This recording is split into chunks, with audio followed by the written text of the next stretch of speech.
Hi, today we've got Aixun's brand new product, the H310D, and this is the first of Aixun's hot air stations. So let's take a quick look at the specifications.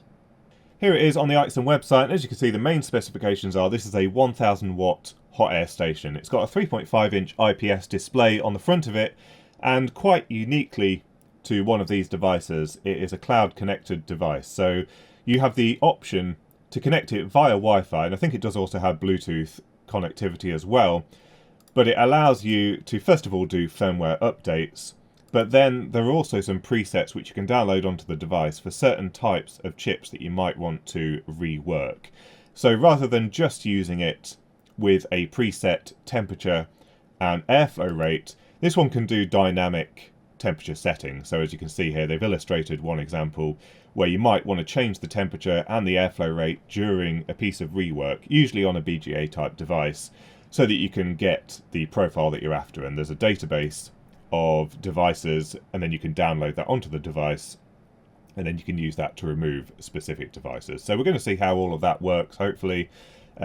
We do have to connect it to the Wi-Fi network. If you're not interested in that kind of thing with a Chinese device, then you can still use it as a standard standalone device. And a quick word from our sponsor for this video, PCBWay.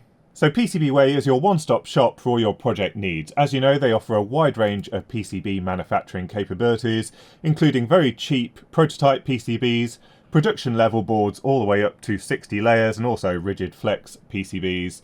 They also offer PCB assembly services where you can get your entire PCB assembled with the components onto both sides of the PCB, as well as CNC fabrication. So don't forget to visit PCBWay.com. So the whole thing arrived in a very robust box with foam packaging. It was all held very securely, so no problems with transit. And this is what you get inside the box, plus a mains cable. So you get the main unit with a permanently attached handpiece, you get the cradle, and then you get a bunch of different nozzles that you can put onto the end of the handpiece. Here is the handpiece, and as you can see, it's really quite a compact design, very similar in size to the compact Metcal handpiece, and it is quite comfortable to hold. They've designed it with ergonomics in mind, so it's quite comfortable to grip. This blue part here is some kind of silicone rubber, so also adds a little bit of soft touch just there, so much better than some of the others which were just a straight plastic tube. And it's fairly lightweight. I think the maneuverability of this is dominated by the tubing that's attached to it. It's quite a matte tubing, and it feels quite nice. I think it's some kind of silicone again. But the only problem that I've got with this one is super short. This is probably about 50 centimeters long in total between it and the station. So a little bit short. So you will need to have the main unit quite close to you when you're doing your rework. The heater, I don't think there's anything special about this. It looks very similar in design to some of the others that you can buy from China. So I think this is probably quite a standard heating element. They've just packaged it in their own new design. And then it's got this finger guard here, just to stop your fingers slipping over onto the hot heating element. Then you get 6 nozzles with the unit, and 2 different varieties here. So we've got the ones that are completely open, and then we've got the ones with the swirly bits inside. Now, I've not really found any practical difference between these two when I'm doing some work on a PCB, but some of you may find a preference for a certain type, and they offer both with the unit. And these vary, I think, from 10mm, 10mm and 10mm here, down to the smallest with the swirly bit is about 6.5mm, and the open one is 5mm. So you'll be able to use these on a variety of different PCBs. I think most people will end up using the larger one unless you're doing some very targeted rework just on a very small area of the PCB, some resistors or something like that. You might want to use the smaller one, but these are the same design as the quick nozzles, so you will be able to interchange these with the ones that you can buy on AliExpress if you want the angled nozzles, for example. And these just push into here. Now, it's quite a tight fit on this one. There's a little spring clip inside, but that holds it in place very securely, and then you can remove it if you want to while hot with the stand. So it's got one of these metal things here, and if you want to remove the nozzle, you can pull it out like that while the nozzle is still hot. And then when it comes to the stand is very similar to the quick stand, completely made of metal, but it's got some modifications here So the nicest one being it's got this rubber pad over the entire bottom of the unit. This is far better than the little sticky feet that you often see on these devices that just come off over time and then leave you with a stand that wobbles. And this provides so much grip onto your workbench, it's really not going to go anywhere, and especially since this is quite heavy in the first place, it does feel pretty quality. It's really quite nice. As I mentioned, we've got the thing to remove the nozzles, and should you want to, you can store 2 nozzles in these very shallow trays here. They're not hugely practical, but it's a nice touch, I guess, and the handpiece itself just slides into the top here, and that fits quite nicely. It's very similar, as I said, to the quick stand. Quite functional, and I think there's a couple of magnets up here so that it knows when it's in the stand so it can enter the cool down mode. So here is the main control unit, and I think this looks very much like a repurposed chassis for a power supply unit. It's got very reminiscent of, where the power switch is, the knobs for voltage and current, so I think they've repurposed that. But what we've got on here are 2 rotary encoders here for temperature and airflow. We've got some preset buttons 1, 2 and 3, as well as the menu button. We've got a USB-C port here, which I think is for firmware updates if you don't want to use the Wi-Fi connectivity. We've got the mains power switch, a 4mm banana jack for ESD connection, and then a permanently connected hose that goes off to the handpiece. And then, as I mentioned at the start, we've got this 3.5-inch IPS TFT on the front of the unit. Then we've got some air vents around the unit. Now, bear in mind that this is a hot air station, so it's going to be drawing air through these vents to blow out through the nozzle. And for that reason, I think the vents on the bottom are probably a bit of a bad idea because it might pick up dust and that kind of stuff off the workbench. But as I said, they've probably repurposed this from a power supply and they weren't going to redesign it specifically for the hot air station. I think for hot air stations, it makes more sense just to have one large vent at the back, higher up so we don't pick up dust. It's got some plastic feet. These aren't rubber, so the base unit will move around a little bit if you want to move it without lifting it up. And then just on the back here, we've got the sticker, 220 volts, 50 to 60 hertz. Now these do not ever come in a universal voltage variant because the input voltage is basically dictated by the heating element, and there's not really an easy way of creating a universal input voltage hot air station. So if you do live in America or whatever, you do need to order the 115 volt version, which has a different heating element for the unit. The electronics is going to be the same, it's just that heating element that stops it working at different voltages. 1000 watts, and we've got the temperature range 100 to 500 degrees C, and then the airflow I think here is 1 to 100 litres per minute. So that's the main unit. As I said, we've got the IEC connector and a fuse on the bottom, but that's pretty much all there is to the control unit. So let's take a look inside it. So that's what the inside of the unit looks like, and just briefly, we've got the mains connector, we've got a power supply board, a brushless DC motor driver PCB, and then we have the front panel PCB. So let's take a closer look in detail. So here is the power supply PCB. So it's got a switch mode power supply on here to provide power for the 24 volt brushless DC motor, as well as the power supply rails for the control PCB. There's also the controller for the heating element, and what we've got is basically an IEC connector that's fused just here with the wires going straight onto the PCB. Then we've got the mains connection to the power switch, so permanent live, and then the switch live going back into the board to completely disconnect the power supply when the power switch on the front is turned off. But what I notice is the earth connection goes straight to this PCB here, and then the only connection between mains earth and the chassis is through the PCB, and that generally wouldn't be accepted for a device that had CE or UKCA marking, because certainly manufacturing debris, and especially if it's a hot air solder leveled PCB, you will get a high resistance connection over time between the chassis and the PCB. So what this needs really is a crimped connection from the earth directly onto the chassis. This one is the one that goes off to the post at the front here, which is how it should be really. This should have then gone straight to the mains connector, but they haven't done that for some reason.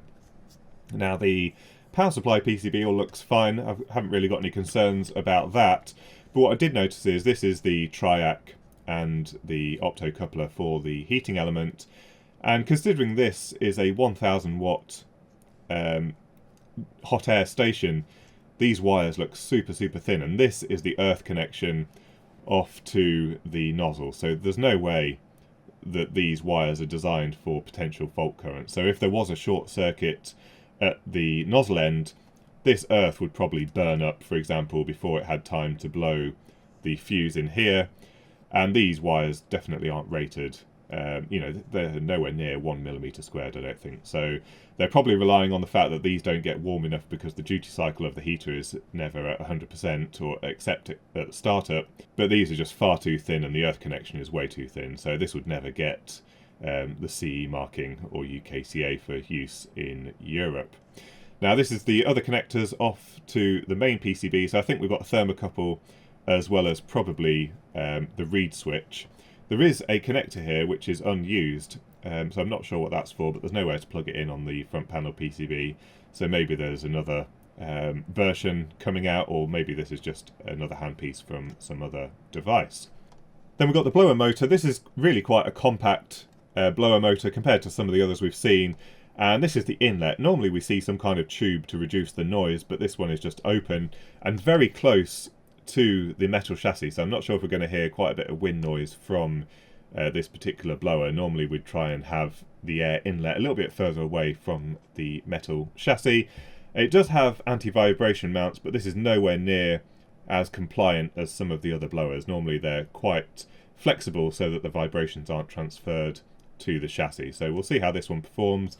The blower is made by Steady Motor. It says 18 months on there. I'm not sure if that's the warranty or just how long it's expected to last or something like that. But they're using an off-the-shelf brushless DC motor driver with some kind of silicone conformal coating on it. So we've got the 24 volts power here, and then some control wires, probably like a stop signal, maybe direction, even though it's not used on this design. Then we probably have an RPM signal and something else as well, maybe current measurement, that kind of thing. So an off-the-shelf driver that then goes off to the PCB at the front. The front panel PCB, you can see at the back here we've got a couple of power supplies just there. So we've got a switching controller as well as a 3.3 volt linear regulator just behind that connector. Then we've got the main microcontroller, which is a GigaDevice ARM microcontroller, and that's driving the TFT and then reading the analog inputs from the thermocouple. And there we've got our analog signal conditioning. So the thermocouple is connected on this connector here. Then we're amplifying it. We've got two op amps here. I'm not sure why they've got two. This is the only analog signal in the device, so maybe one's forming a filter or something like that.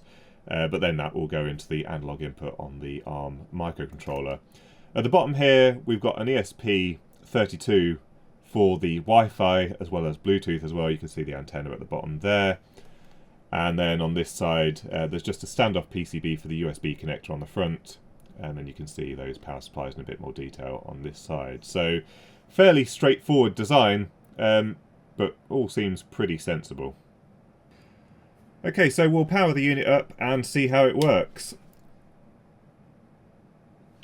So a little beep at power up. You see we've got really quite a crisp and clear display, even at various viewing angles. So it is obviously an IPS display that improves things.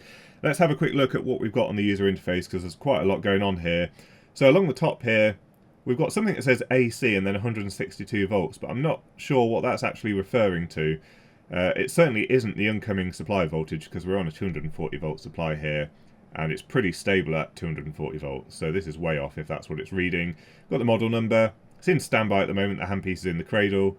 We've got the amount of time the unit's been running for, the version number of the firmware, and then that Wi-Fi and Bluetooth is enabled but not connected, and that the tones are turned on. Then along the bottom we've got the presets, so memory 1, 2 and 3, and then it shows you what's in each of those memories. So 250 degrees C, 50% flow rate, and that allows you to see what's going on. Then we've got the actual set point temperature if we were to take it out the cradle now.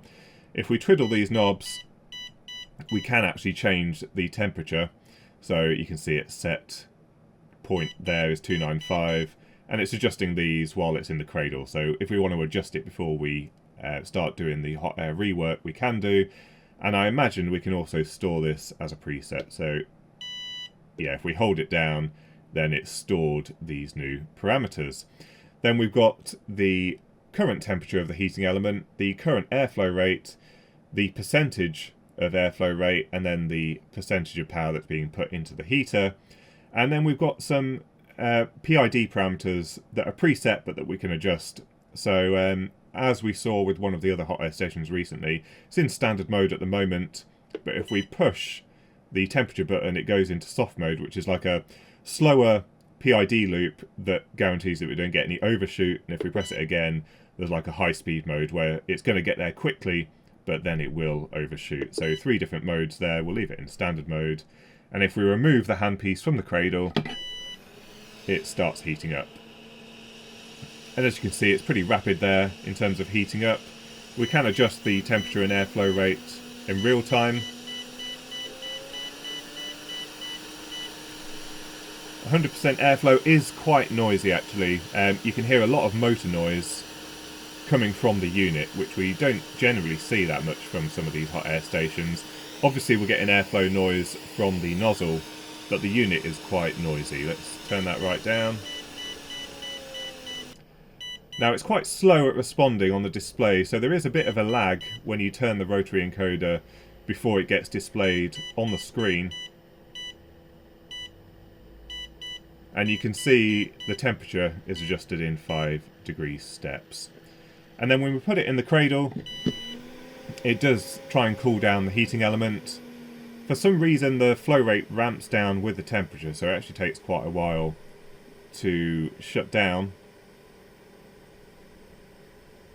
And I think when it reaches 100 degrees C is when it goes into standby mode. And there we go. And then quite bizarrely, once it gets to 100 degrees C, the fan turns off, and then this says 33 degrees C, and it's no way it's cooled from 100 to 33 in that split second. So I don't fully understand what's going on with the user interface there. We will check for firmware updates soon, but let's have a look at the menu. So that brings up this graphical menu here with various items in the menu, and above each button is the function of each button in the menu system. So we press OK here, and then we've got 3 languages to choose from: English, Chinese and Spanish, but oddly it only lets us pick between English and Chinese. We don't seem to be able to pick that Spanish option. In sounds we can just turn the buzzer on or off. Then in theme it says we've got dark mode or standard mode, but we don't seem to be able to pick either of those there. It just seems to be fixed on whatever this standard mode is. And then under display we've got no options. Then we've got some details about the device, so the device name, model, version numbers and the serial number. And then we've got check for updates. Now it looks like we need to use some other app to set up the ESP32 chip on here. Unfortunately we can't set the Wi-Fi through the menu system, which is a little bit frustrating. I'd rather that we could do that through here. So we'll take a look at that shortly, and then we've got reset to factory default. So that's the settings menu. Then we've got 3 sections here that are tied together. So as I mentioned at the start, there is like a programmable mode where you can set various steps for your soldering. So for example here, it's a 5-part setting, starts at 290 with 25% airflow for 10 seconds, then it ramps up to 300 with an airflow of 20 for 30 seconds, and these are all user settable. But when we are connected to the cloud, what we're supposed to be able to do is go to element here, and then we've got some presets like CPU and NAND flash, and when you connect to the cloud you can choose various options from here, but these have basically got some presets that you can then use rather than having to go through and set all the settings individually. And then the other option here is curve, but that doesn't seem to do much. That just seems to take you back to the main screen. And then the last one here is calibration, which it doesn't really give any information about how to use. So it shows you what the current temperature is, but it doesn't seem to tell you how to actually use that. And we'll check the calibration first before we try and fiddle with any of those things. Now when we go back to the main screen, if we hold down the menu button for a couple of seconds, we actually get a graphic which is plotting the temperature and airflow. So if I take the handpiece out the cradle, then you can see what's actually going on. Now interestingly, even though the sounds are off, it still did that beep, and it does it when you first power it up as well. So you can see a little bit of overshoot, a little bit of settling. This is in standard mode. And if we change the temperature, that also changes on the graph, so we can see what's going on. Now, quite strangely, the scale is going faster than the data that's being plotted. As you can see, they don't line up, so I am wondering if there's a newer firmware version, because there's a few weird bugs like this that don't quite make sense. Then if we go back to here, click on segments and press OK, and then I think we have to press save here. And then if we go back to the main screen, if we hold down menu for 5 seconds, it's supposed to go into that automated mode. And there we go. So segments, part 1, 290, 25% airflow, and it's counting down. And then it goes on to the next one. So you can see how that automated mode works. It just keeps going through until it reaches the last part. So I've downloaded the Aixun software onto the PC, and I've just connected it via the USB-C cable. Now you do need to make sure the mains is turned off when you plug this cable in, and you can see it powers it up through USB. Now bizarrely again, this says 42 volts AC when that doesn't make any sense.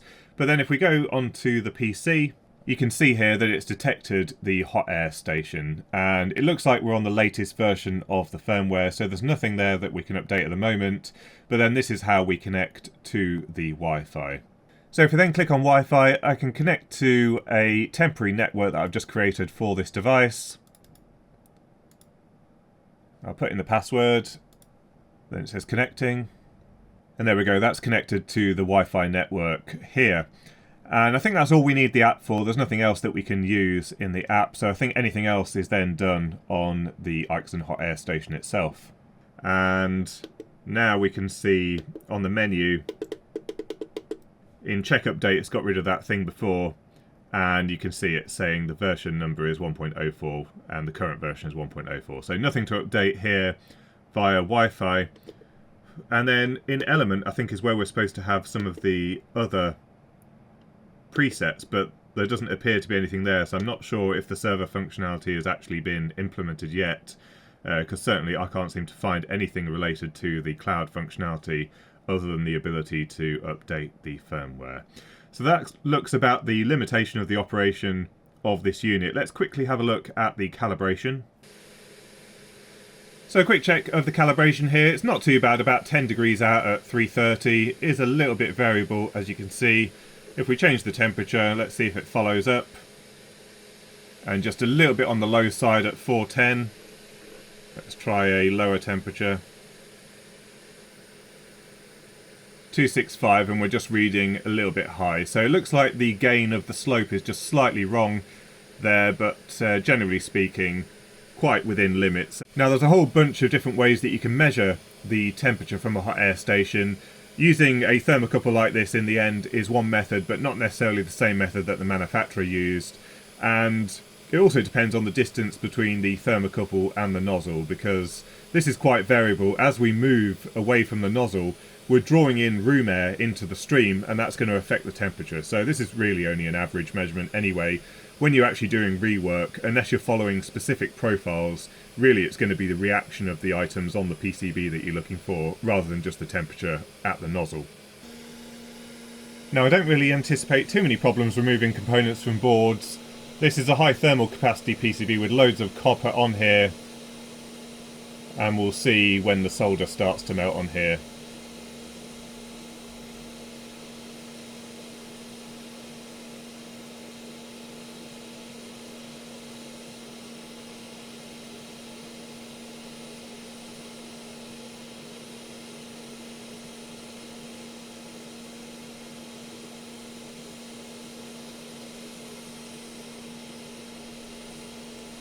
And there we go, that's pretty much reflowed, so we should be able to pick this up now.